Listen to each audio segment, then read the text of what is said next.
कहानी खत्म हुई और ऐसी खत्म हुई, आ एक आखो इश्यू खत्म थयो, पण केवो थयो? कहानी खत्म हुई और ऐसी खत्म हुई कि लोग रोने लगे तालियां बजाते बजाते। छोरू कछोरू थाय पण मावतर कमावतर न थाय, ई जे कहेवत छे ने हरीश राणाना पिता અને માતા અશોકભાઈ ને નિર્મલાબેન, એને સંપૂર્ણપણે સત્ય ઠેરવી. માવતર 5 સંતાનો કે 6 સંતાનોને ઉછેરીને મોટા કરે, પણ 6 સંતાનો ભેગા થઈને 2 માવતરને નથી હાચવી શકતા. આ બંને માવતરે અને આ એક ભાઈનો હરીશનો એક નાનો ભાઈ છે, આ ત્રણેય આની સેવા કરવામાં કોઈ કચાશ ન છોડી. જમીન જાગીર, જમીન તો હતી નહીં, મકાન મકાન વેચાઈ ગયું.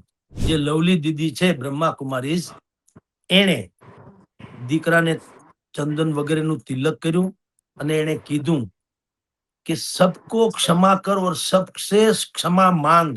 આ 2 વાક્ય કીધા, બધાને માફ કરી દે. તો ભારતમાં સ્થિતિ શું થાય છે? મોત કા ભી ઇલાજ હો શાયદ, જિંદગી કા કોઈ ઇલાજ નહીં. હરીશ રાણા ભારતનો પ્રથમ બનાવ આમ જુઓ તો છે જેને મૃત્યુની મંજૂરી મળી. દીકરાને વિદાય આપે મા બાપ ખુદ, કે હવે તું ખુશીથી આ તારો આત્માને શાંત કર. કેવી મોટી કરુણાજનક વાત છે કે તમારા ઘરે પરિવારમાં કેટલા સદસ્યો છે એવું પૂછે તો હજી ઠીક. કચરા ટોપલી, ગાર્બેજ, જેને કે કચરા ટોપલી કેટલી છે બોલો, એટલે કે મા બાપ છે. એટલે ભારતમાં છૂટ નથી. છૂટ હોય તો આ લોકો હાંજે ધરબી દે, એમ કહો ને તો હાલે. ગમે ત્યારે સેટિંગ બેટિંગ કરીને કાં ઇન્જેક્શન મરવી દે અને કાં લાઈફ સપોર્ટિંગ સિસ્ટમ ખેંચાવાનું કહી દે. એટલે ભારતમાં અત્યારે અભિશાપ, મેં કીધું એ શું કામ છે અભિશાપ? કે એનો દુરુપયોગ થવાની સંભાવના છે. પોતાની જાત વેચવા, એટલે કે પોતાના અંગ વેચવાને બાદ કરતા એનું જમીન જાગીર જે કાંઈ હતી, એનું મકાન ઇત્યાદિ હતું, અથવા તો એની જે કાંઈ મૂડી હતી, મરણ મૂડી, બધી જ એના દીકરા હરીશના કલ્યાણાર્થે, એ સ્વસ્થ થઈ જાય, પુનઃ પાછો જીવતો સારી રીતે થઈ જાય, એના માટે બધું હોમી દીધું. જેસલ તોરલે જીવતા સમાધિ લીધી, એવું દંતકથા તો છે ને, ઈચ્છા મૃત્યુ.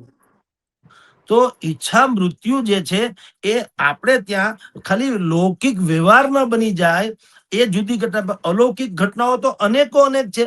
નમસ્કાર, સ્વરાજમાં આપનું સ્વાગત છે. હું મયુર. આજે વાત કરવી છે એક સંવેદનશીલ મુદ્દા ઉપર. સુપ્રીમ કોર્ટ દ્વારા બુધવારે 31 વર્ષીય હરીશ રાણા નામના વ્યક્તિને ઈચ્છા મૃત્યુ આપ્યું છે, એટલે કે ઈચ્છા મૃત્યુની મંજૂરી આપવામાં આવી છે. આમ તો આપણે વાત કરીએ તો દુનિયામાં ઈચ્છા મૃત્યુને લઈને અલગ અલગ નિયમો છે, પરંતુ ભારતની અંદર ઈચ્છા મૃત્યુને લઈને પ્રતિબંધ છે. ત્યારે આ બાબતે ચર્ચા કરવા માટે આપણી સાથે વરિષ્ઠ પત્રકાર જગદીશ સર મહેતા પણ જોડાયા છે. તેમની સાથે આ સંવેદનશીલ મુદ્દા ઉપર આપણે ચર્ચા કરવાના છીએ. જસ્ટિસ જેબી પારડીવાલા અને જસ્ટિસ કેવી વિશ્વનાથન જે છે, આ બંનેની એક રચના ટિપ્પણી કરવામાં આવી હતી. તેમાં ઈચ્છા મૃત્યુ કેમ આપી શકાય અથવા તો ઈચ્છા મૃત્યુ શા માટે આપવાનું છે, તેમાં આ ચર્ચા કરવામાં આવી હતી. અને ત્યારબાદ હરીશ રાણા નામના જે 31 વર્ષીય યુવક કે જે છેલ્લા 13 વર્ષથી કોમામાં હતા, તેમની વાત કરીએ તો ગાઝિયાબાદના રહેવાસી છે. તેમના માતા પિતા છે, તેમના દ્વારા સુપ્રીમ કોર્ટની અંદર અરજી કરવામાં આવી હતી અને અરજી આખરે સ્વીકારવામાં આવી અને તેમને ઈચ્છા મૃત્યુ આપવામાં આવ્યું. સર, જે પ્રમાણે ભારતમાં વાત કરીએ તો ઈચ્છા મૃત્યુ ઉપર પ્રતિબંધ છે. આમ તો દેશમાં, દુનિયાની અંદર જોઈએ તો અલગ અલગ જગ્યાએ ઈચ્છા મૃત્યુ આપવામાં આવતું હોય છે, પરંતુ ભારતમાં પ્રતિબંધ છે. શા માટે? કારણ કે અહીંયા વૃદ્ધાશ્રમો બહુ છે ને અનાથાશ્રમો બહુ છે. જુઓ, આ એક કડવી સચ્ચાઈ છે. જો વિશ્વના 60 દેશોમાં ઈચ્છા મૃત્યુ અલગ અલગ પ્રકારે મેડિકલી ઈચ્છા મૃત્યુને ત્યાં છૂટ છે, મંજૂરી છે. Netherland, Belgium, Canada, Australia, Switzerland જેવા દેશો જે છે, 10 દેશોમાં, ત્યાં તો જો ઈચ્છા મૃત્યુ 2 પ્રકારના હોય છે. એને મેડિકલી લેંગ્વેજમાં પેસિવ અને એક્ટિવ, એ 2 પ્રકારના યુથેનેસિયા, પેસિવ યુથેનેસિયા અને એક્ટિવ યુથેનેસિયા. એ શું એમ આપણી સાદી ભાષામાં? પેસિવ એટલે શું? એક્ટિવ એટલે એવું કે એને ઘાતક ઇન્જેક્શન મારીને એનો જીવ લઈ લેવામાં આવે, એ એક્ટિવ. પેસિવ એટલે જે લોકો વેન્ટિલેટર ઉપર હોય અને આમ તમે જુઓ તો ખાલી મશીન દ્વારા જ એનો શ્વાસ ચાલે છે, બાકી એને એની આયુષ્યનું કોઈ નિશ્ચિત હોતું નથી, અથવા તો રિકવરી એટલે ફરી પાછા એ સાજા થઈ જાય એવી સંભાવના લગભગ નહિવત હોય એમ. એવા કિસ્સાઓમાં એને જે સપોર્ટ કરતા હોય, લાઈફ સપોર્ટ સિસ્ટમ જે હોય વેન્ટિલેટર જેવી, એ ધીરે ધીરે ધીરે એક પછી એક વિડ્રો કરવામાં આવે, ખેંચી લેવામાં આવે, અને જે દર્દી હોય એને નૈસર્ગિક મૃત્યુની જેમ જ પીડા રહિત, દર્દ રહિત મૃત્યુ પામે, એને મૃત્યુ આપવામાં આવે કે એનાથી પણ એ ટૂંકમાં છૂટે. કારણ કે જે હરીશ રાણાનો કેસ આપણે જેની ચર્ચા અત્યારે કરવા છે, ઉત્તર પ્રદેશના ગાઝિયાબાદનો આ દીકરો જે છે 32 વર્ષનો, 2013માં પંજાબની એટલે ચંદીગઢ યુનિવર્સિટીમાં ચોથા માળેથી દીકરો પડી ગયો તો, ભણતો તો એમાં પડી ગયો, અને એની મલ્ટી ફેલ્યોર, એના અંગોમાં એટલું બધું નુકસાન થયું કે ઈ છેલ્લા 2013 થી 2000 ને અત્યારે 26 ચાલે છે ત્યાં સુધી અચેતન અવસ્થામાં, એટલે પથારીમાં છે ખરા, મશીન દ્વારા જીવિત છે. એ નથી સાંભળી શકતો, નથી બોલી શકતો, નથી હલન ચલન કરી શકતો, કુછ નહીં. એના મગજ અને એની હારેનું કનેક્શન પતું ગયું, એટલે કઈ સમજી પણ નથી શકતા. ખાલી આંખો થોડી ઇધર ઉધર થાય છે, અને વેન્ટિલેટર જેવો મશીન વગેરે જે છે એને કારણે તેઓ શ્રી જીવે છે, બસ એટલું. એના માવતરે અશોકભાઈ, એના પિતાનું નામ છે અશોકભાઈ રાણા, માતાનું નામ છે નિર્મલાબેન. આ બંને માવતરે, અને આ એક ભાઈનો હરીશનો એક નાનો ભાઈ છે, આ ત્રણેય આની સેવા કરવામાં કોઈ કચાશ ન છોડી. જમીન જાગીર, જમીન તો હતી નહીં, મકાન વેચાઈ ગયું આની સારવારમાં, મકાન વેચાઈ ગયું. અને નાનો ભાઈ હમણાં નોકરીએ લાગ્યો, ઈ પણ આ ભાઈ જે હરીશ પથારીવશ છે એનું બધી જ જે ઘરેલું વાત, એને નવરાવા ધોવરાવા, પંચિંગ કરવું, ડાયપર બદલાવાથી માંડીને જે તમે કયો તે બધી સેવા ચાકરી કર્યા પછી નોકરીએ જાય. એના પિતાજી પણ કઈ ગવર્મેન્ટ સર્વન્ટ તો હતા નહીં કે પેન્શન વગેરે મળે, અત્યારે રિટાયર્ડ લાઈફ જેવું છે ને સામાન્ય મજૂરી જેવું કામ કરે છે. તો આવા ભારતમાં અનેકો કિસ્સા છે. તમે જે પ્રશ્ન કર્યો કે વિશ્વમાં છે તો ભારતમાં શું કામ નથી, ભારતમાં પેલા આપણે ચર્ચા કરી લઈએ કે આ ટાઈપના જેન્યુન કેસ ઓછા અને બાકીના કેસ વધુ છે. આપણને નફરત જેવું, વડીલો ગમતા નથી કેટલાકને સંતાનો બોજ જેવા લાગે. બે એટલે અનાથાશ્રમ તમે જુઓ, અનૈતિક સંબંધોમાં થાય, છોકરાને છોડી દે, અનાથાશ્રમમાં ઉછરીને મોટા થાય. અને કા વૃદ્ધાશ્રમ તો તમે જાણો જ છો, રાજકોટમાં પણ એશિયાનું સૌથી મોટું વૃદ્ધાશ્રમ બન્યું 250 કરોડના ખર્ચે. આપણે બધા જાણીએ, મોરારી બાપુની કથા પણ થતી, સદભાવના જે ટ્રસ્ટ છે એ લોકોએ બનાવ્યું છે. તો આ વૃદ્ધાશ્રમ શું છે? માવતરને નહીં સાચવવાની પીડા છે ને. એના સંતાનો છે, સગવડ છે, સંચવી શકાય એવું મકાન છે, પૈસા છે, બધું છે, માત્ર ગમતા નથી. એક વર્ગ તો એવો છે કે દીકરી વાળા જે છે ને દીકરાને પૂછે છે, દીકરા વાળાને પૂછે છે. અને તમે જોજો, આ કોટ કરેલો શબ્દ કહું છું કે તમારા ઘરે પરિવારમાં કેટલા સદસ્યો છે એવું પૂછે તો હજી ઠીક. કચરા ટોપલી, ગાર્બેજ, જેને કે કચરા ટોપલી કેટલી છે બોલો, એટલે કે મા બાપ છે. એટલે ભારતમાં છૂટ નથી. છૂટ હોય તો આ લોકો હાંજે ધરબી દે, એમ કહો ને તો હાલે. ગમે ત્યારે સેટિંગ બેટિંગ કરીને કાં ઇન્જેક્શન મરવી દે, અને કાં લાઈફ સપોર્ટિંગ સિસ્ટમ ખેંચાવાનું કહી દે. ડર ઈ છે કે એમાં હારાકીરી મચે, એમાં હત્યાઓ થાય, નૈસર્ગિક મૃત્યુ ઓછા, બલકે મેડિકલી હત્યાઓ વધુ થવાની સંભાવના છે. એટલે સુપ્રીમ કોર્ટ, એટલે અદાલતો એને મંજૂરી નથી આપતા. વિશ્વના અનેક દેશોમાં મેં તમને કીધું એમ છે ખરું, ત્યાં તો ઘાતક ઇન્જેક્શન મારીને પણ એને મૃત્યુને આપી દે છે. શું કામ? ત્યાં આપણી જેમ દંભ નથી, ત્યાં આ પ્રકારની નફરત નથી. ત્યાં છે તો છે, માનવ જીવનનું મૂલ્ય અનન્ય છે.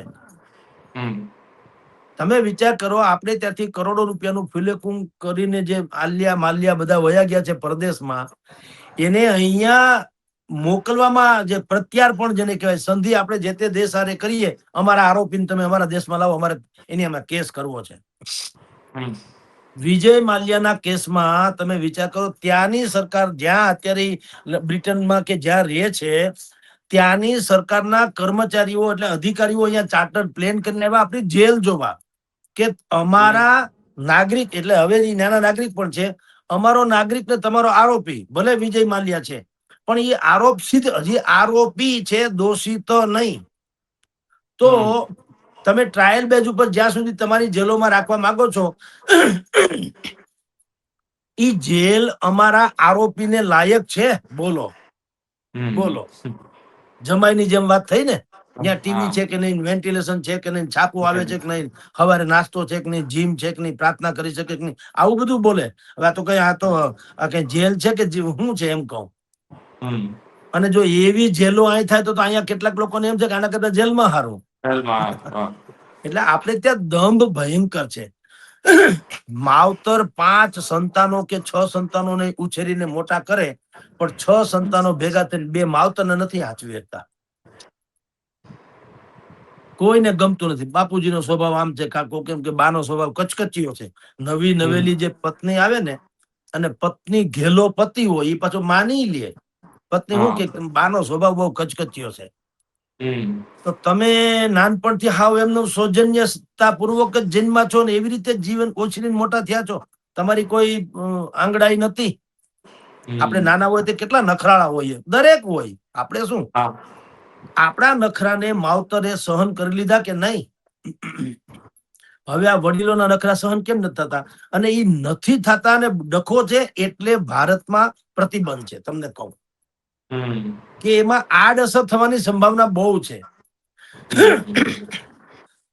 રેર ઓફ ધી રેર કેસમાં સુપ્રીમ કોર્ટ જેવી સુપ્રીમ કોર્ટે પણ રેર ઓફ ધી રેર કેસમાં, જેમાં હરીશ રાણાનો કેસ છે, આની પેલા મુંબઈમાં એક નર્સ બેન હતા, એનું અરુણા શાનબાગ નામની એક નર્સ, એ લગભગ 30-35 વર્ષ સુધી બેડમાં એટલે પથારી વસ રહ્યા, અચેતન અવસ્થામાં, એમ કહો તો ચાલે.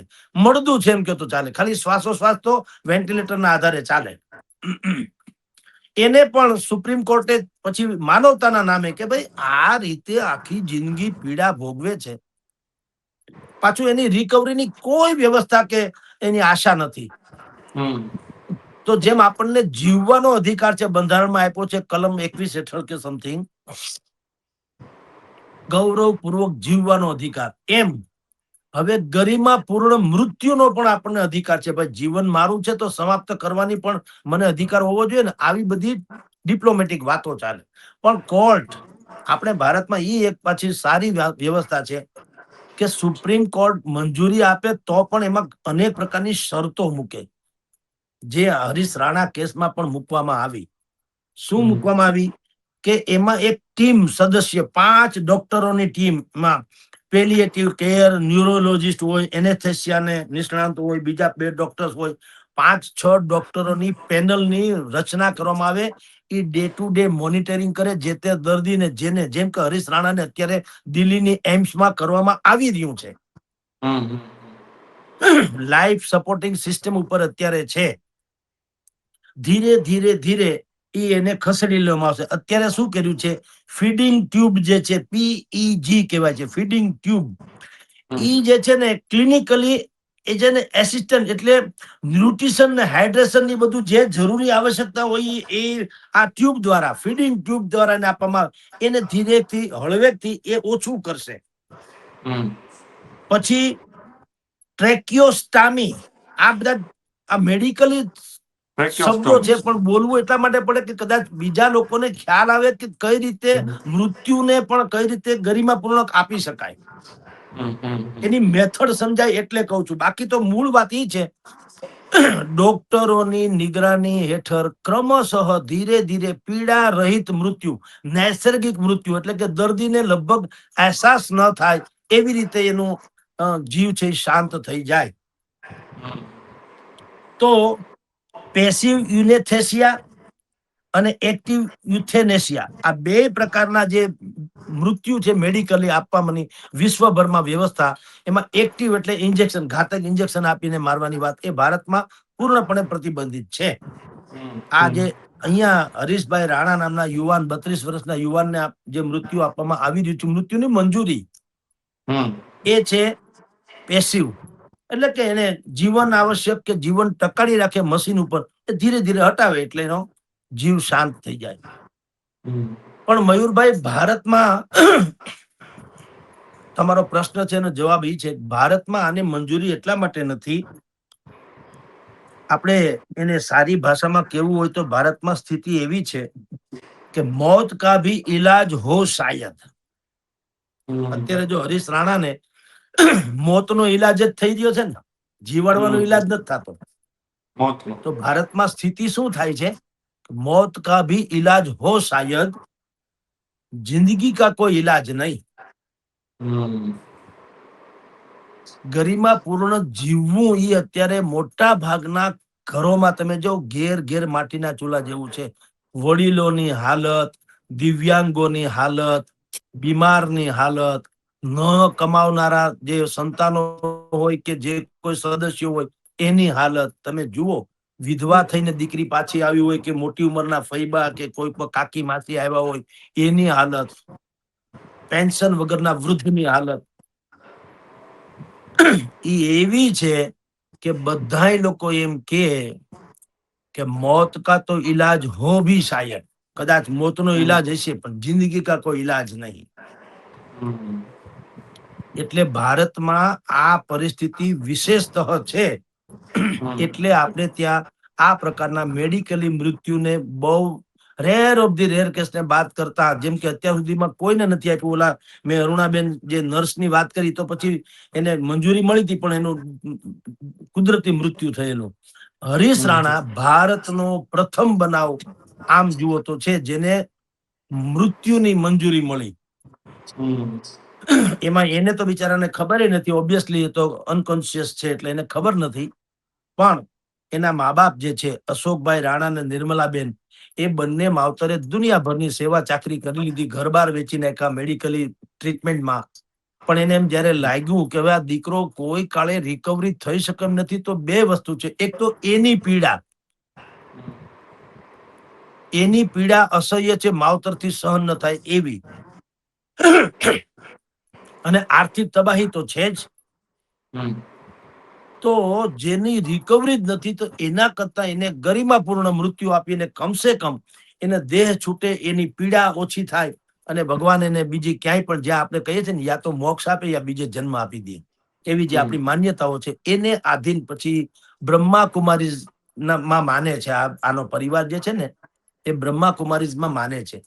એટલે એ લવલી દીદી નામના એક બ્રહ્માકુમારીના યોગીની જે છે લવલી દીદી, એને બોલાવ્યા ગઈકાલ પરમ દિવસે, અને એને દીકરાને તિલક બિલક કર્યું આ હરીશ રાણાને, અને એના ઘરેથી એમ્સમાં લઈ જવા. હવે ટૂંકમાં આપણે નનામી હોય એ ઘરેથી નીકળે ત્યારે છેલ્લા જે રો કકળ બૈરાઓ કરતા હોય કે ઘરના સદસ્યો કરતા હોય, એનાથી આખી વિપરીત સ્થિતિ અહીંયા છે કે દીકરાને વિદાય આપે મા બાપ ખુદ, કે હવે તું ખુશીથી આ તારો આત્માને શાંત કર. કેવી મોટી કરુણાજનક વાત છે.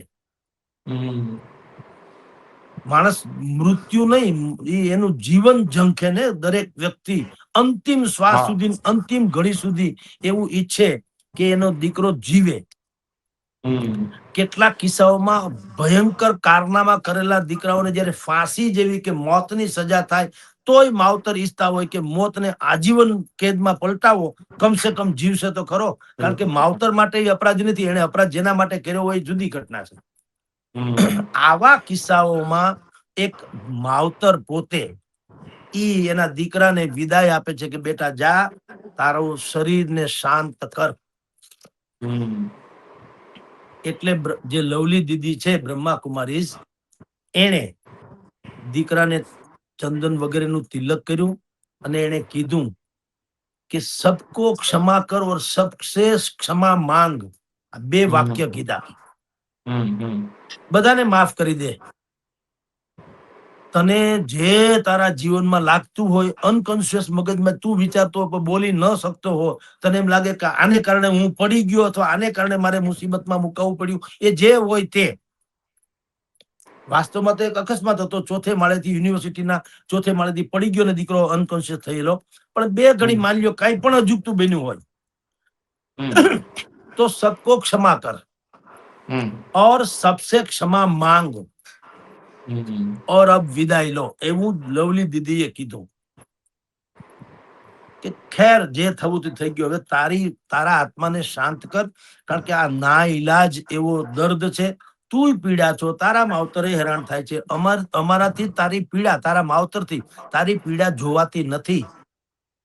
માટે તું સપ્રેમ વિદાય લે. એટલે આમ જેને કહેવાય ને પીડા રહિત તું વિદાય લે. અમે એક સ્વપ્નની જેમ તને ભૂલી જઈશું. આવી સ્થિતિમાં ભારતનો પ્રથમ બનાવ જે છે, પેસિવ યુથેનેસિયા નામનું જે કહેવાય છે, એ પ્રકારની પદ્ધતિથી આ ભાઈ રાણાને, હરીશ રાણાને ઈચ્છા મૃત્યુ મળવાનું છે. એની પ્રોસેસ શરૂ થઈ ગઈ છે. બ્રીથિંગ ટ્યુબ ઉપર અત્યારે જે છે, ફીડિંગ ટ્યુબ છે, એ હટાવી દીધી છે. અને બધા જ લોકો અત્યારે નોર્મલ ન્યુટ્રિશન સપોર્ટ જેને કહેવાય એના ઉપર આધારિત છે. એટલે ખાલી હૃદય ધબકે છે એટલું જ છે, બાકી ધીરે ધીરે ધીરે એનું જે શરીર જે છે એના બધા અંગો એ નિષ્પ્રાણ થતા જશે. એનો સમય મર્યાદો નક્કી નથી. ડોક્ટરે કીધું તો અઠવાડિયું લાગે, 2 અઠવાડિયું લાગે, કદાચ મહિનો લાગે.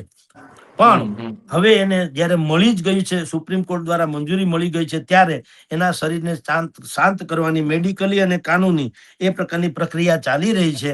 આપની જાણ ખાતર બ્રહ્માકુમારીના આશીર્વાદ વગેરે મળી ચુક્યા છે.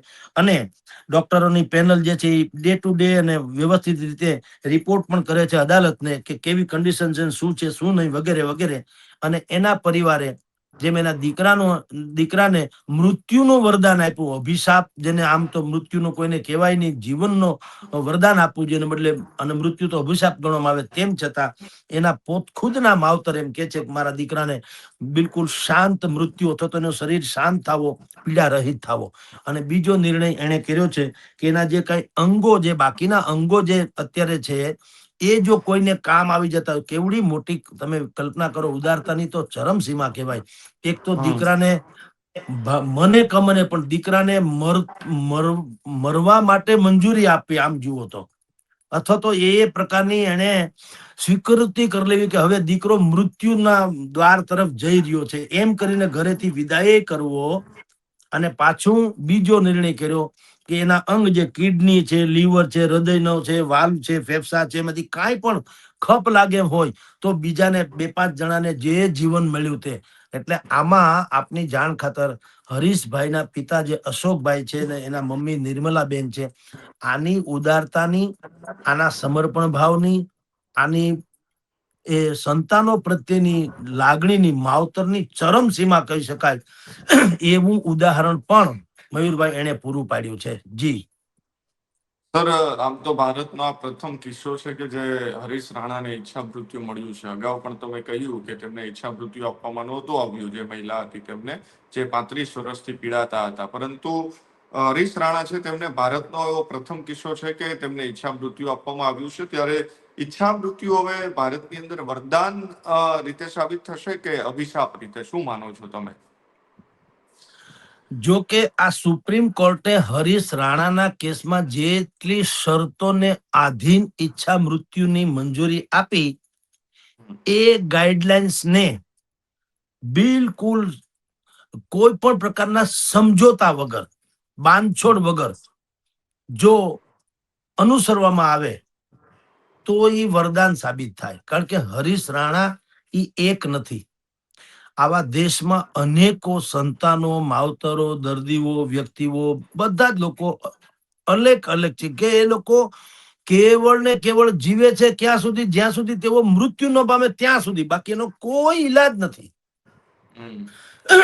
એની કોઈ ઉપજણ નથી, એનો કોઈ વંશ વેલો આગળ વધવાનો નથી, એ રિકવરી થઈ શકે એમ નથી. માત્ર આપણે હત્યા નથી કરી શકતા, બાકી અંદર ખાને તો અનેકો લોકો એવા છે એ ઈચ્છે કે આના કરતા તો એનો દેહ છૂટે તો સારું. તમને ખબર હોય તો ડોક્ટરો આપણને ક્યારેક કહી દે છે કે હવે આની થાય એટલી સેવા કરો. એ શું છે? એ આ છે કે હવે આ ના ઈલાજ છે, હવે આનો કોઈ રિકવરી સંભવ નથી. જેટલી સેવા થાય એટલી કરો, એટલે પછી ક્રમશઃ નૈસર્ગિક મૃત્યુને પામે.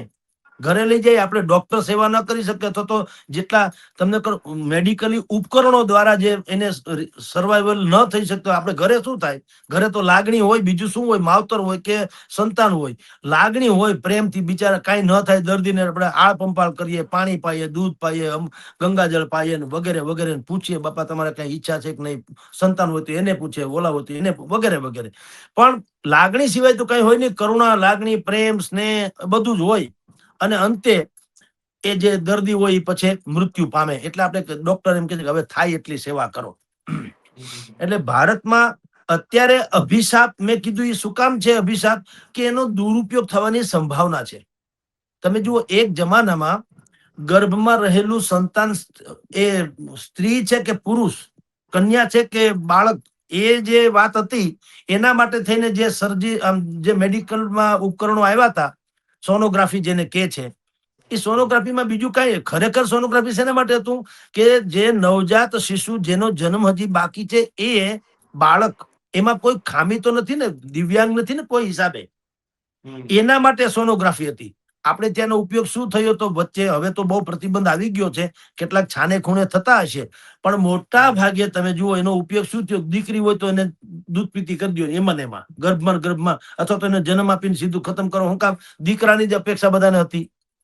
એમાંય પાછું જો કોઈ વિકલાંગ જન્મે બાળક, એવું લાગે કે આને સમથિંગ કંઈક રોગ, કંઈક પણ ખામી છે, ક્ષતિયુક્ત છે, તો ડોક્ટરોને કહેતા ભાઈ તો જવા દો. આવું થતું હતું. એટલે સરકારે બિલકુલ પ્રતિબંધ મૂક્યો. હવે જુઓ, ડોક્ટરો બોર્ડ મારે છે, તમે જ્યાં પણ આ પ્રકારના જુઓ છો, મેટર્નિટી હોમમાં હોય છે, ત્યાં કે છે અમારે ત્યાં આ પ્રકારનું પરીક્ષણ થતું નથી, અપરાધ છે ને, આમને તેમને બોર્ડ તો મૂકે. જેવા જેના છેડા અડાઈ કરાવડાવે જુદી વાત છે, પણ થયો તો મિસયુઝ ને, એટલે જ સરકારે આ પગલું ભરવું પડ્યું ને. એવો મિસયુઝ આમાં પણ ઈચ્છા મૃત્યુમાં ન થાય એટલે સરકારે પ્રતિબંધ મૂક્યો. અને જો એને અનેકો લોકોના, જેમાં હરીશ રાણાનો છુટકારો થશે, હું તો કોઈ પાછો એના માવતર સહિત બધા માને છે કે ભાગશાળી, કે ભાઈ એના આત્માને હવે શાંત કરો. કારણ કે 13-14 વર્ષથી તમે જુઓ બેડ રેસ્ટ ઉપર હોય, કશું જ કશું જ એને દિવસ રાતની ભાન ન હોય, ખાવા પીવાનું ભાન ન હોય, એને શારીરિક ક્રિયા કાંઈ પોતે કરી શકે એમ ન હોય, એવી સ્થિતિમાં 13-14 વર્ષ, એટલે તમે કલ્પના કરો શું હાલત થાય. તો એવા તો આપણા દેશમાં અનેકો લોકો છે, અગણિત.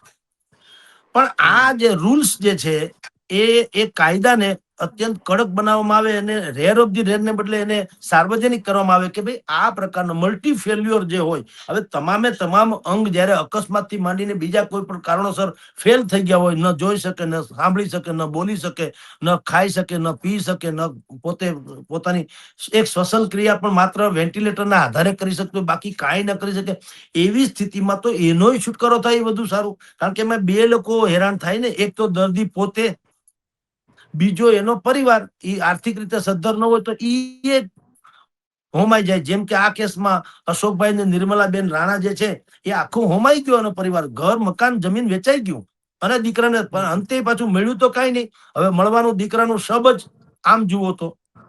એટલે એવા કેસમાં આમ મૃત્યુ કોઈને દેવું સારી વાત હોઈ શકે જ નહીં. પણ અમુક કેસમાં તો ઈચ્છા મૃત્યુ એ તો વરદાન સાબિત થાય. અને જો એવું ન હોત, આપણે મહાભારતમાં પિતામહ ભીષ્મને આ વરદાન હતું, એના પિતા શાંતનુએ આપેલું વરદાન હતું. કારણ કે શાંતનુજીના હિતાર્થે જ પિતામહ ભીષ્મએ એવી પ્રતિજ્ઞા લીધી કે હું આજીવન બ્રહ્મચારી રહીશ, અને હસ્તિનાપુરની ગાદી ક્યારેય સર નહીં કરું, ગાદીનો રાજા નહીં થાવ, તમે સદૈવ આ ભોગવો એમ. એવો ત્યાગ કર્યો પિતામહ ભીષ્મ. એટલે શાંતનુ રાજા, એના પિતાશ્રીએ એને વરદાન આપ્યું કે બેટા તમે આટલો પ્રાણ ત્યાગ કર્યો છે બધાનો, તો હું તને વરદાન આપું છું, તારી ઈચ્છા મૃત્યુ, તારી ઈચ્છા હશે તો જ મૃત્યુ તારે ત્યાં દરવાજા ખખડાવી શકશે. તો એ વરદાન જ થયું.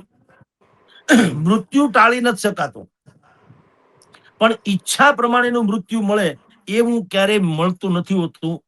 એટલે આ ડખો છે, અને એટલે આપણા દેશમાં આની ચર્ચા વ્યાપકપણે થઈ રહી છે.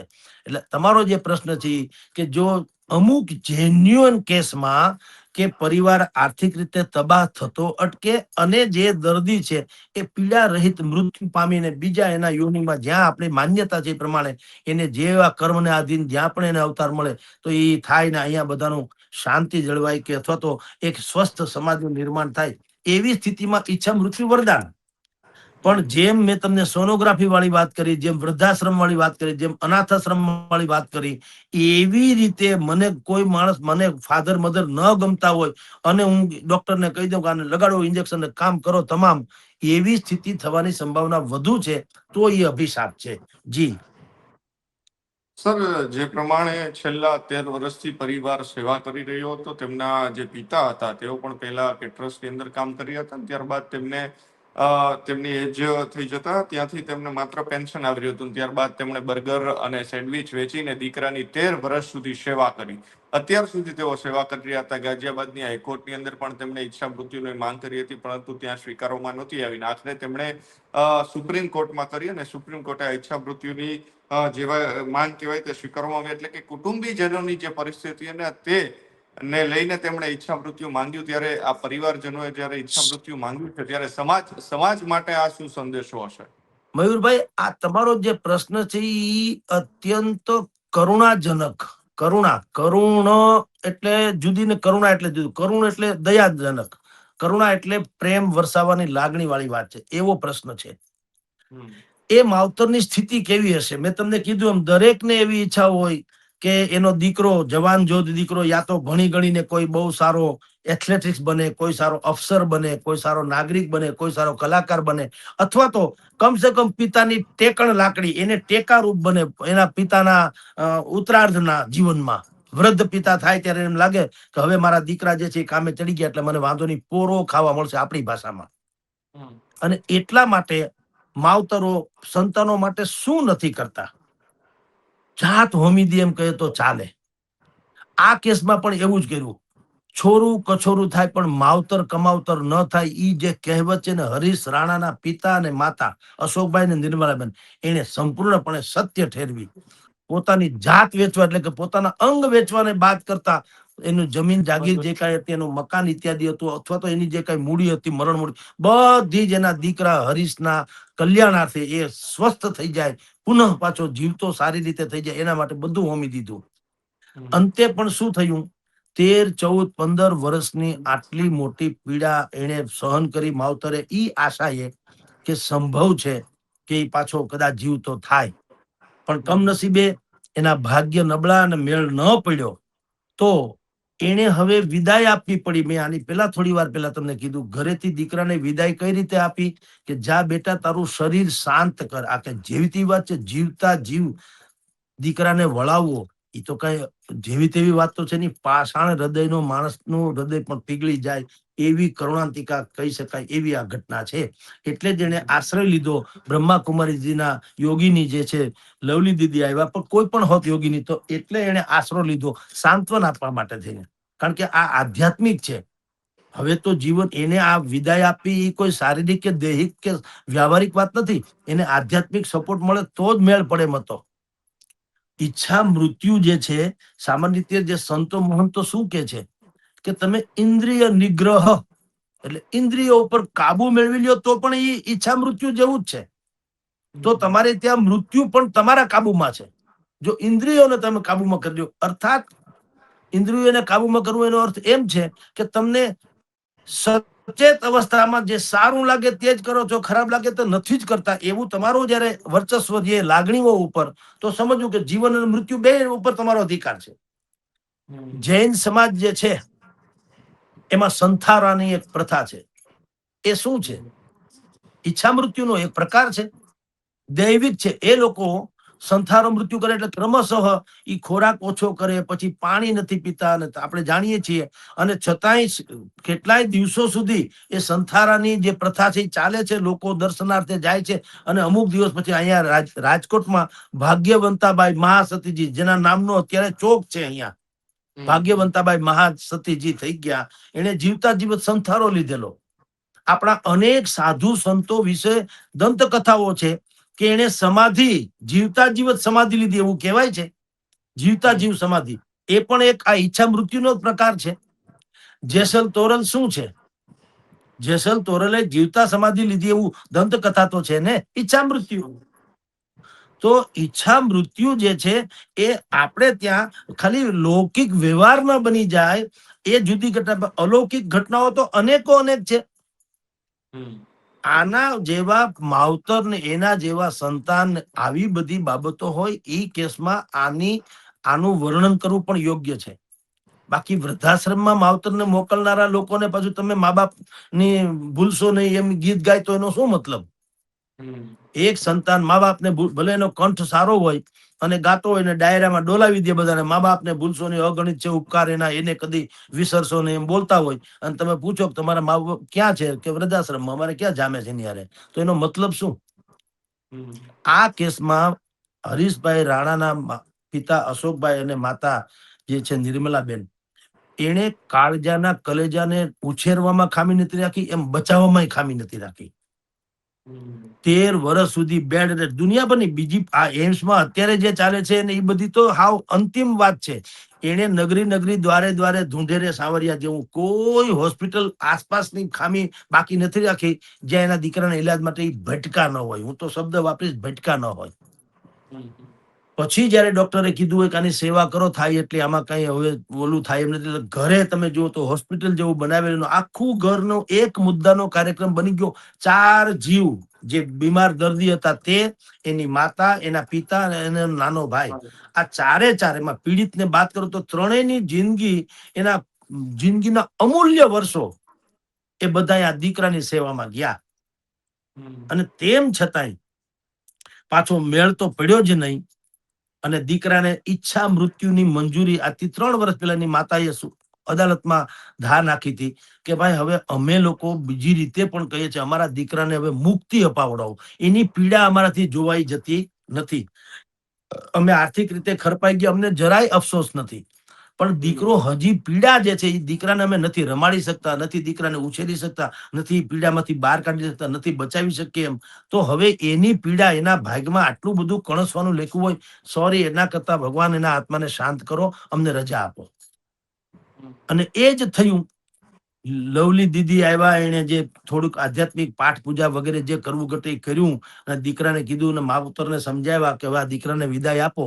તો આપણે જેમ કહીએ છીએ ને કે કહાની ખત્મ હુઈ ઓર એસી ખત્મ હુઈ, આ એક આખો ઇશ્યુ ખતમ થયો, પણ કેવો થયો? કહાની ખત્મ હુઈ और ऐसी खत्म हुई कि लोग रोने लगे तालियां बजाते बजाते. માવતરે સેવા કરી અને તમે તાળીઓથી વધાવો કે આણે 13-15 વર્ષ સુધી દીકરા માટે થઈને પ્રાણ હોમી દીધા, એ બધી વાત સાચી, એની કદર કરો, પણ તમારે તાલિયા બજાને લગે રોતે રોતે. આવી કરુણાજનક સ્થિતિ એને સર્જી, અને એક મિસાલ આપણી સામે આટલા ઘોર કળિયુગમાં એક આ માવતરે, અશોકભાઈ અને નિર્મલાબેને એક મિસાલ પાછી પેશ કરી છે સમાજ સામે. માવતર એટલે શું? જે સંતાનો પોતાને ત્યાં નવી નવેલી વહુ આવ્યા પછીથી માવતરને હડસેલે છે, અથવા તો માવતરને બોજારૂપ ગણે છે, અથવા ખર્ચો ગણે છે, અથવા તો મેં શરૂઆતમાં જે શબ્દ વાપર્યો, જે અમુક વર્ગમાં અહીંયા વપરાય છે એટલે વાપર્યો છે કે તમારે ત્યાં ગાર્બેજ ની ડોલ કેટલી છે, એટલે કે કચરા ટોપલી કેટલી છે, એવા શબ્દો જે પ્રયોજે છે વૃદ્ધો માટે થઈને, એના માટે અશોકભાઈ ને નિર્મલાબેન જે છે રાણા, એને મિસાલ પેશ કરી છે કે માવતર એટલે શું. અન્યથા એ ધાર્યા હોત તો કદાચિત બહુ સારી શુશ્રૂષા એટલે કે સારવાર કર્યા વગર દીકરાને મૃત્યુને હવાલે કરી શક્યા હોત. એને બદલે પોતે મરવાનું જ બાકી રાખ્યું, જીવતો રાખ્યું હતું, હોમી દીધું દીકરામાં. આ તો રિકવરી સંભવ ન બની. મેડિકલી થી માંડીને બધી જ બાબતોમાં અભિપ્રાય મેળવ્યા પછી ખબર પડી કે કમસે કમ આ વેન્ટિલેટર ઉપર તો એવું છે, માણસ જિંદગી આખી જીવા કરે, કારણ કે મશીન છે, ખાલી ધબકારા તમારા હૃદયના કર્યા કરે, પણ આ જે દર્દી હોય, પેશન્ટ હોય, તો નિશ્ચેતન હોય છે, એટલે એ જીવતી લાશ જેવો હોય. તો આના માવતરે પછી કેટલાક લોકોએ સમજાવ્યા, અને બીજા એના માવતરે પણ કીધું કે હવે અમારે દીકરાની પીડા નથી જોવાતી, અને અદાલતે એને પરમિશન આપી અને એને પછી વિદાય કીધી. અત્યારે દિલ્હીની એમ્સમાં હરીશભાઈ રાણાનો મૃત્યુનો ઈલાજ ચાલી રહ્યો છે. તમે કલ્પના તો કરો, શબ્દો કેવા વાપરવા પડે. મેં કીધું ને કે જિંદગી કા કોઈ ઈલાજ નહીં, મૃત્યુ કા તો ખેર ફિર ભી ઈલાજ હો सकता है, લેકિન જિંદગી કા કોઈ ઈલાજ નહીં. કેટલીક જિંદગી એવી દોજખ જેવી હોય છે કે જિંદગીનો ઈલાજ નથી થતો. આ મૃત્યુનો ઈલાજ થઈ રહ્યો છે હોસ્પિટલ દિલ્હીની એમ્સમાં. પણ મેં કીધું તેમ વિશ્વના અનેક દેશોમાં અનેક પ્રકારે ઈચ્છા મૃત્યુ 60 જેટલા દેશોમાં ઈચ્છા મૃત્યુના જે બે પ્રકાર મેં તમને કીધા, એક્ટિવ ને પેસિવ, એ પ્રકારે મંજૂરી છે. ઘાતક ઇન્જેક્શન આપીને મારી નાખે, કેટલાકને સજાના રૂપમાં અને કેટલાકને ઈચ્છા પ્રમાણે, કેટલાકને મલ્ટી ફેલ્યોર હોય અંગો એના અને સારવાર ન થઈ શકે એમ હોય, કેટલાક સાવ પરાવલંબી થઈ ગયા હોય, કોઈક એવી અસાધ્ય બીમારીમાં પડ્યા હોય કે જેની કોઈ દી નિવારણ સંભવ ન હોય. તો એવા કેસમાં વિશ્વના અનેક દેશોમાં મેં તમને કીધું તેમ કે Netherland, Belgium, Canada, Australia, Switzerland વગેરે જેવા 10 જેવા રાષ્ટ્રો છે, ત્યાં તો આવી છે કે તમે ઇન્જેક્શન આપીને એનું જીવન ખતમ કરો. આપણે ત્યાં એવું છે કે માણસને જીવાડવા માટે થઈને મરવા તૈયાર થઈ જાય. આ લાગણીનો સવાલ છે ભારતનો. એક સદસ્યને જીવાડવા માટે આખું ઘર ખપા થઈ જાય, આખું ઘર મરવા તૈયાર થઈ જાય એકને બચાવવા હાટું. એટલે ભારત અલગ પડે છે તમામ બીજા બધા રાષ્ટ્રોમાંથી. ત્યાં વ્યક્તિ જે છે, ભલે માનવ જીવનનું મૂલ્ય વિશ્વમાં અનેક જગ્યાએ બહુ મોટું આંકવામાં આવે, મેં તમને વિજય માલ્યનો દાખલો આપ્યો એમ, એ જુદી વાત છે, પણ એ માનવ અધિકાર શબ્દ છે, માનવ મૂલ્ય નહીં, અધિકાર. એ પાછું બે શબ્દો વચ્ચે ફેર છે. અહીંયા માનવ મૂલ્યની કિંમત છે. બાપા આપણે આ તો ઠીક છે, હવે સવર્ણોમાં આ બધું બહુ મોટા પાયે વૃદ્ધાશ્રમ વગેરેની વાતો ચાલે છે. તમે જેને આપણે પછાત માનીએ છીએ અથવા તો અવિકસિત લોકો માનીએ છીએ, એવા વર્ગમાં તમે ન્યાય એના કોઈ પછાત અહીંયા નથી આવતા. વૃદ્ધાશ્રમમાં, માવતરમાં બાપુજી માની લો કે કોઈ ક્યુ એને વ્યસન હોય તો પણ એની તો એટલી જ કેર કરવામાં આવે. એ બેઠા હોય ખુરશીમાં ફૂટપાથ ઉપર. મેં અનેક વખત એવું જોયું છે, ઓફિસેથી મારા ઘરે આવતી વખતે રસ્તામાં એક રોડ આવે છે, રોડની બે બાજુ ઊંચા ટેકરા ઉપર ફૂટપાથ છે, ત્યાં ઝૂંપડા બાંધીને આ લોકો રહે છે.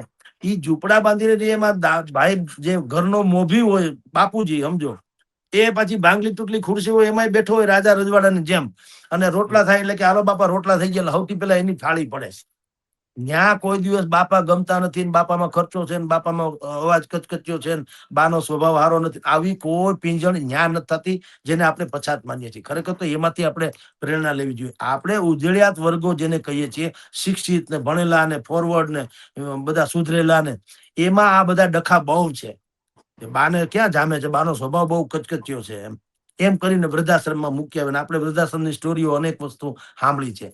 તો આવા સંજોગોમાં અશોકભાઈ રાણા અને નિર્મલાબેન રાણા મા બાપે એના દીકરા હરીશ માટેની, એના જીવન માટે થઈને જે પોતે ખપી ગયા, પોતાનું સર્વસ્વ હોમી દીધું, એમ કરીને માવતર શું છે એની એક મિસાલ રજૂ કરી છે મયુરભાઈ. એ પ્રેરણાદાયી ઘટના પણ છે.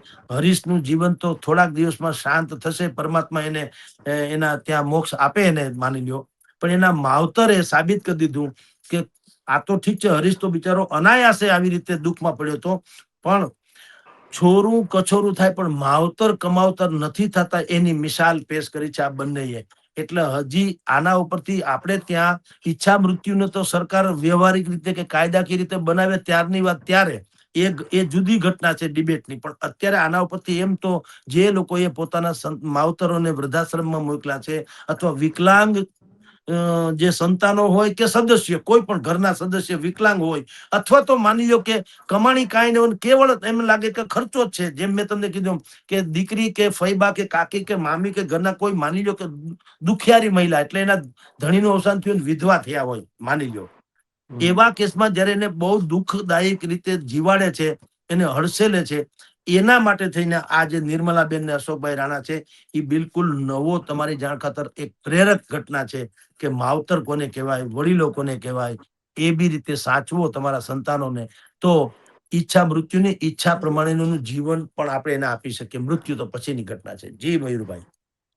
સર, આવા ઘણા લોકો દેશની અંદર હશે કે જે અત્યારે પથારી બસ હશે, તેમની સારવાર શક્ય ન હોય, અથવા તો ડોક્ટરે કહી દીધું હોય કે હવે આગળ આમાં કંઈ થઈ શકે એમ નથી, સેવા કરવી જોઈએ. આવા અનેક કિસ્સાઓ દેશની અંદર હશે, તો લાગે છે સર કે સરકારે આ બાબતે કાયદાકીય કંઈક વિચારવાની જરૂર છે ખરા? મયુરભાઈ, વિચારવું તો જોઈએ. એનું કારણ છે કે એમાં બંને બાજુ ખુંવારી જ ખુંવારી છે. જે મલ્ટી ઓર્ગન ફેલ્યોર જેને કહેવામાં આવે છે, તમામ પ્રકારના અંગો એના શિથિલ થઈ ગયા હોય, કામ કરતા ન હોય, અને બેડ રેસ્ટ ઉપર એ દર્દી ભલે પોતે લાગણી વ્યક્ત ન કરી શકે, પણ એને ગમતું તો નથી હોતું. સોનાના પિંજરામાં રાખો તોય પંખીને આંબાની ડાળ ઉપર ગમે, એ પિંજરામાં ન ગમે. પિંજરું ભલે સોનાનું હોય, પણ પિંજરું પિંજરું હોતા હૈ. એમ બેડ રેસ્ટ ઉપર દર્દીને ક્યારે તમે ગમે તેવા અસાધ્ય બીમારીમાં પટકાયેલા દર્દીને તમે પૂછો કે તમારી ઈચ્છા શું થાય છે તમને, હવે તો બસ અહીંથી જો હાજો થાવ ને તો મારે તો હરવું ફરવું છે, કે બહાર જાઉં, ચોખ્ખી હવા મળે, એવું એવું દરેકની ઈચ્છા હોય. તો આપણા દેશમાં એવા લાખો કરોડો દિવ્યાંગો, દુખિયારા અને મલ્ટી ઓર્ગન ફેલિયર્સ વાળા, કે આ પ્રકારના અસાધ્ય બીમારીથી પીડિત હોય એવા, અથવા તો સંપૂર્ણપણે પરાવલંબી, આવા જેની કોઈ સીમા નહીં એટલા લોકો છે. તો એમાં બધાને કઈ ફરજિયાતની કોઈ વાત આવતી જ નથી. આને આઈધર નહીં લેવાનું, પણ એની અને એના પરિવારની જો ઈચ્છા હોય, દર્દી સ્વયં એમ કહેતા હોય કે ભાઈ આના કરતા તો ભગવાન મને લઈ લ્યો તો સારું. હું આપની જાણ કરતા મયુરભાઈ 3 દિવસ પહેલા રાજકોટની નાથાલાલ પારેખ કેન્સર હોસ્પિટલમાં ગયો તો અમારા એક સંબંધીની ખબર કાઢવા. ત્યાં જેટલા દર્દીઓ છે તમે કલ્પના ન આવે. કેન્સર એક જમાનામાં તો ટીબી ને કેન્સર ને એ તો બધા રાજવી રોગ કહેવાતા હતા, એટલે રેર ઓફ ધી રેર કેસમાં લોકોને થતા, એટલે રાજવી. મોટા માણસને થાય એવું નહીં, પણ રેર ઓફ ધી રેર કેસમાં થતા. હવે તમે કલ્પના કરો, ટોકન લેવા પડે ત્યાં એડમિશન લેવા માટે અથવા તો દાખલ થવા માટે થઈને, અને સેંકડોની સંખ્યામાં દર્દીઓ, બધાની એ જ હાલત, નાકમાં નળી ભરાવેલી હોય, અહીં ક્યાંયથી એના ઓપરેશન વગેરે કરેલા હોય. તમે કલ્પના કરો, એમાંના કેટલાય લોકો એવા હતા જેનો પરિવાર ત્યાં જીવતા જીવત, તમારી આ ચોધાર આ તમે ખબર કાઢો તો ચોધાર આંસુએ રડવા માંડે કે બાપા અમારી પાસે કોઈ, આ તો સારું થયું નાથાલાલ પારેખ નામની આ જે સંસ્થાનું હોસ્પિટલ છે, એટલે ત્યાં કદાચ રાહત દરે સેવા થતી હોય. ને બીજું, જેની પાસે આયુષ્યમાન કાર્ડ વગેરે હોય એને વળી સરકારે 5-10 લાખ રૂપિયાની સેવા જે છે એ થઈ જાય એટલે કદાચ નભી જાય. અન્યથા જે દર્દી તો પીડા ભોગવે જ ભોગવે, એનો પરિવારની હાલત, આ ભાઈ આપણે જેની ચર્ચા કરીએ છીએ હરીશ રાણાના માવતર જેવી જ હોય. તો એ લોકોમાં દર્દી પોતે સ્વયં કે આપણે કેટલાક દર્દીઓને આપણે જેમ આપણા સંબંધીને પૂછ્યું, આજુબાજુ વાળાને હેલો આઈકન પૂછીએ તો ખરા ને, એને કીધું દર્દીઓએ સુતા સુતા કે ભાઈ સાહેબ હવે તો પરમાત્મા દોરી ખેંચી લે તો સારું, મારો દીકરો જે છે એ અમારી વાહે ખરપાઈ ગયો છે. અમારા દીકરાની બધી જ મૂડી, પૈસા ને આવક બધી મારામાં ખર્ચાય છે. હું કઈ બેઠી કે બેઠો થઈ શકું એમ નથી, હું કઈ ખપ લાગી શકું એમ નથી.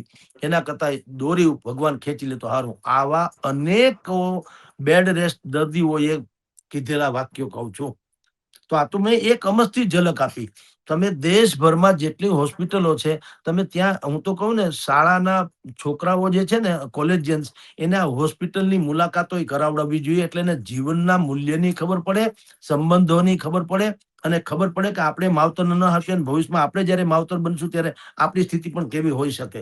એ પણ એક નવી ટુરિઝમ છે, મેડિકલ ટુરિઝમ થવું જોઈએ, શીખવા માટે નહીં, જાણવા માટે. જગતમાં લાગણીના સંબંધો કેવા હોય છે, કે પથારીવશ થયેલા દર્દીઓ કહેતા હોય છે ડોક્ટરને, ભાઈ એવું કઈ આપો ને ગોળી બોળી કે હું ખતમ થઈ જાઉં, એટલે અમારો પરિવાર છૂટે મારામાંથી.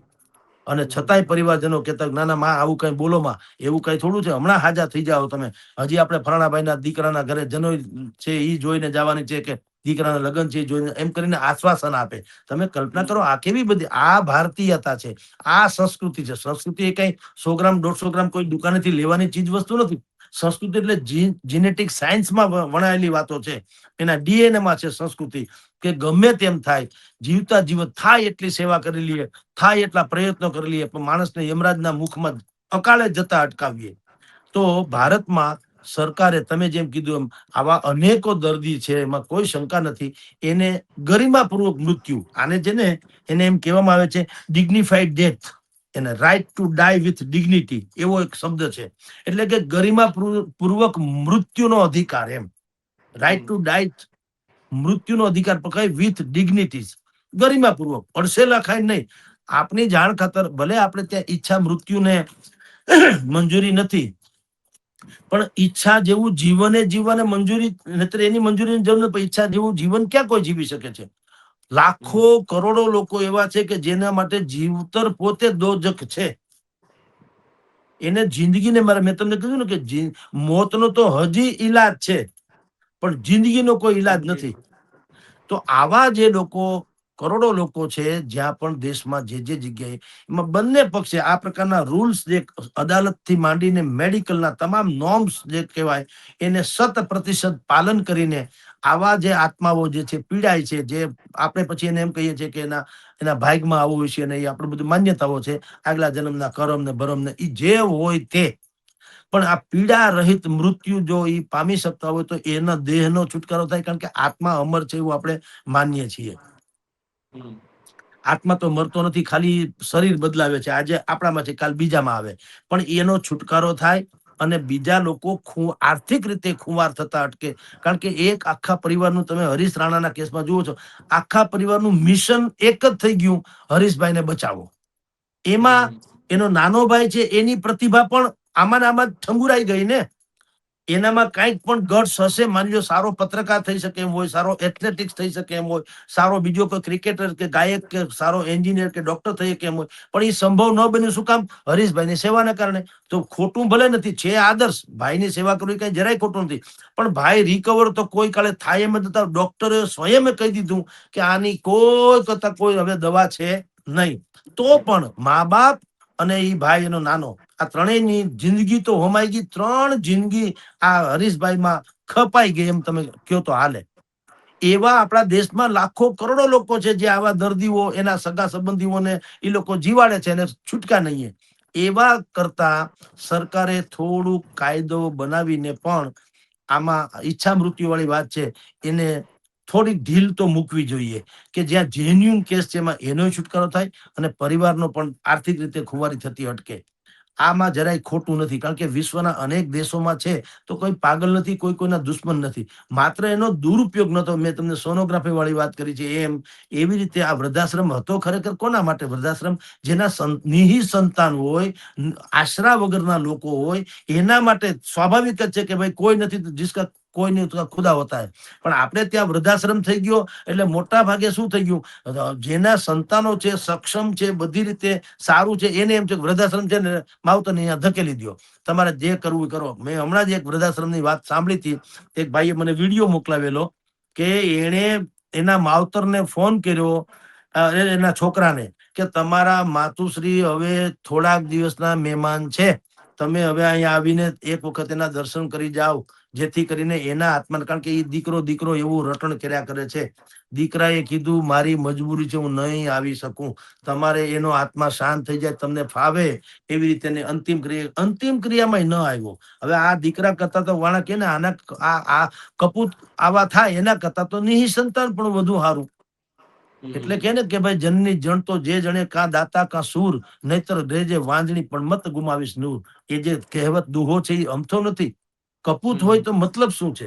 સપૂત હોય તો માવતર માટે તેને કુરબાન થઈ જાય, એની સેવા એની ફરજ છે. પાછું આ કઈ ઉપકારે નથી. ઘણા લોકો પાછા આમ ગૌરવથી ઠોસ કે આજે પપ્પા મારા ભેગા રહે છે, મમ્મી મારા ભેગા હતો, તમે અરે ભલા માણસ, તમે જેના થકી તમે છુઓ એ તમારા ભેગા રહી ગૌરવની વાત છે, એમાં અહંકાર કે કોઈ વિશેષતા નથી.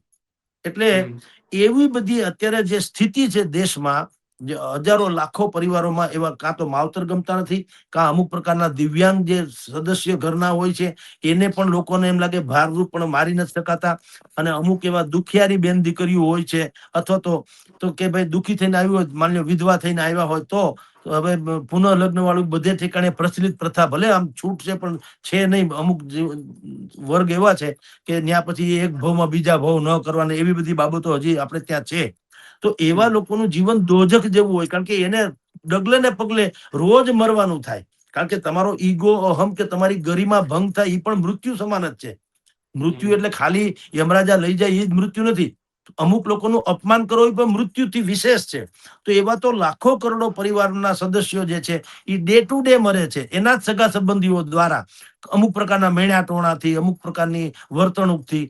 એના કરતા સરકારે આમાં થોડુંક લચીલાપન અપનાવી અને ગરિમાપૂર્ણ મૃત્યુ, એમ સમજી ગયા, એ જો થાય, રાઈટ ટુ ડેથ વિથ ડિગ્નિટીઝ એને મળે એવો કાયદો કરે તો મારી દ્રષ્ટિએ જરાય ખોટું નથી. જી મયુરભાઈ.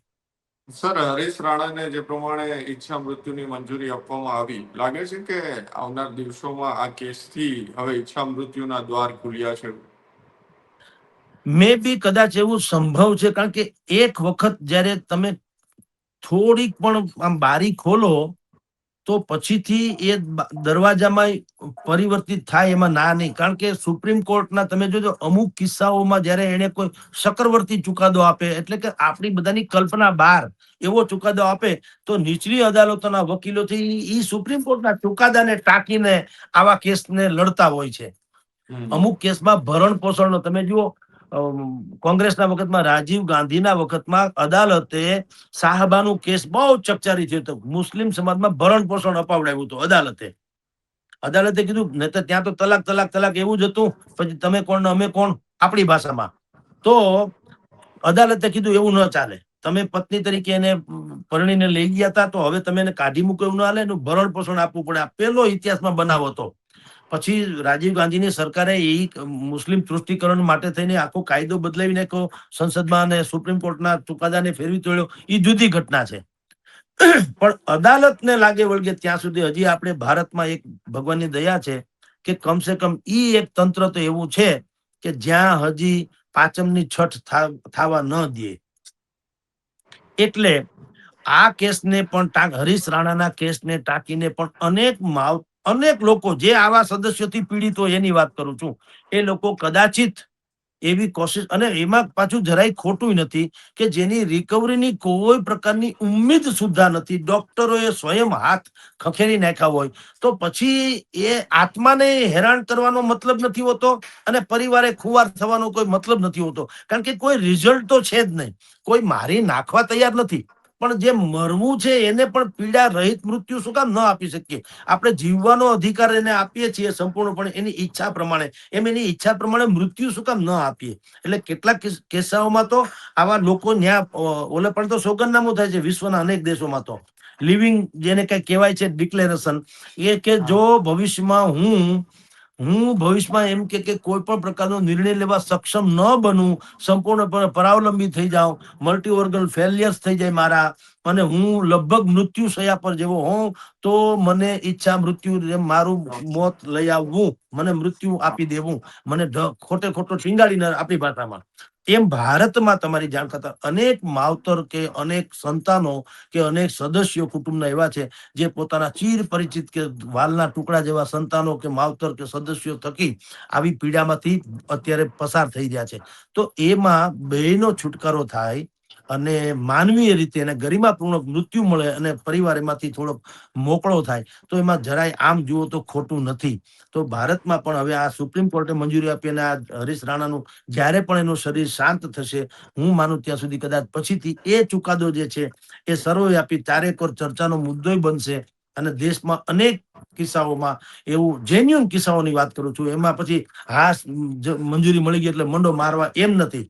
પણ જે કેસમાં એમ લાગે કે આ પણ હરીશ રાણા જેવો જ કેસ છે દાખલા તરીકે, અને એમાં બંને પક્ષકારો ને અદાલતની ને પેનલ ડોક્ટરોની ને નિષ્ણાતોની ને સરકારી કાયદા બધા નોર્મ્સ, મેં શરૂઆતમાં કીધું તેમ તમામ પ્રકારના નોર્મ્સ ને જો ફોલો કરીને આ પ્રમાણે ઈચ્છા મૃત્યુ આપવામાં આવે તો મારી દ્રષ્ટિએ જરાય ખોટું નથી. જી મયુરભાઈ. જી સર, ખૂબ ખૂબ આભાર સ્વરાજ સાથે જોડાવા બદલ. જી નમસ્કાર.